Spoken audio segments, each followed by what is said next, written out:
Hello বন্ধুরা, আজকের নতুন ভিডিওতে সবাইকে ওয়েলকাম। আর আজকের ভিডিওটা শুরু করছি বিকেল থেকে।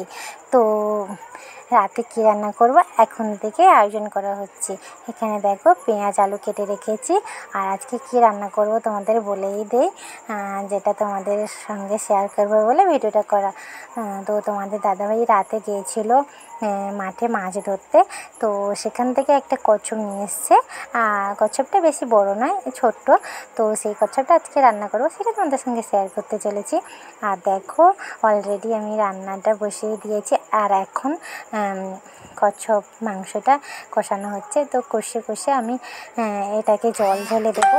তো দেখো এখন কষানো হচ্ছে। তো কচ্ছপটা একটু বেশি করে কষাতে হয়, তাতে কি হয় মাংসটা একটু খেতে টেস্টি লাগে। আর আমি আগে কোনো দিন রান্না করিনি, তো আজকের আমি প্রথমবার কচ্ছপ মাংস রান্না করলাম।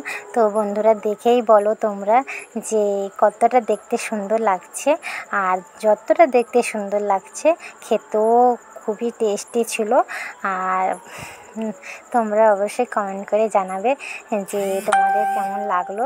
আর দেখেই তোমাদের কতটা সুন্দর লাগছে সেইটা অবশ্যই কমেন্ট করে জানাবে। আর ভালো লাগলে লাইক কমেন্ট শেয়ার করতে ভুলো না।